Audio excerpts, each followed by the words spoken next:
When I was a child, I had a hard time dealing with the world. I did not know I was in pain. I did not know I was angry. I did not know that I could leave. I was friends with all the kids a year or two younger because the only boy my age was a bully, and all the girls, as a matter of policy, detested all the boys. One day, Sean and I ventured into the restricted conservation area. I'd found a lighter in my father's work shed and took it along. When we arrived, I marveled at the overgrowth and the desolation of it all. The petulant little shit asked for the lighter, begged and pleaded, "Let me have it! Let me have it! Let me have it!" I obliged. "Look at this," he said. "Look at this." He lit the flame, held it for a few seconds, and moved it to a curly piece of birch bark still attached to a beautiful tree trunk. The bark went up immediately, and the flame crawled upwards about 6 inches. I picked the piece off, throwing it to the dry autumn grass, long and dead. I expected the grass to go up, but the fire dissipated. I told him to do it again. He complied. Things went as they did before. Again, I pulled the lit section off and let it complete burning while on the ground. I asked for Sean to return the lighter. He complied.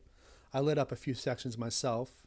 The more that went up, the more I let stay attached to the trunk. Sean was in hysterical laughter. It wasn't difficult to get him there. We were lighting this fucking place up. I hadn't felt this good in my life.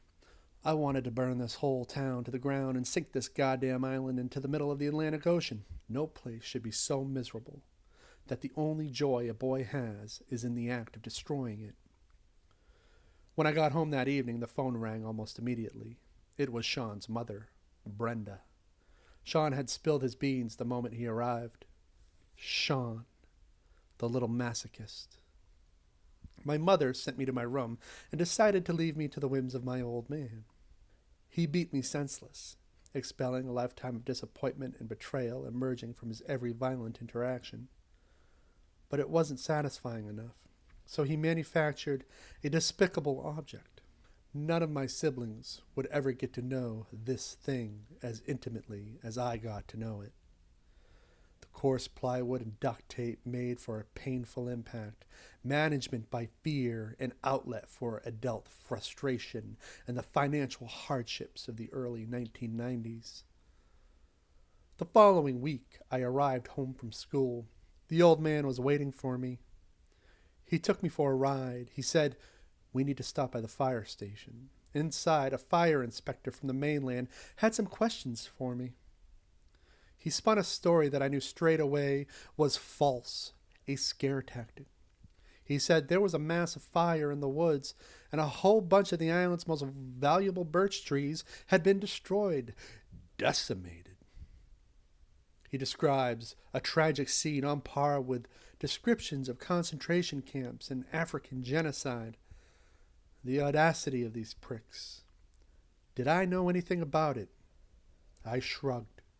I had to deal with physical assault, now manipulation. More than ever before, I wanted this place burned down. Instead, I worked my ass off, made my plans, bided my time, played it all close to the chest. I got out. The route was there the whole time. Ferry to the mainland, Commercial Street to Veterans Memorial Bridge, 295, 95, 495, Merritt, New York Thruway, Throgs Neck Bridge, Midtown Tunnel.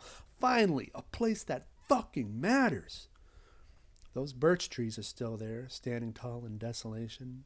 Here I tackle my feelings through art. And in San Diego, Sean went on to become a city cop.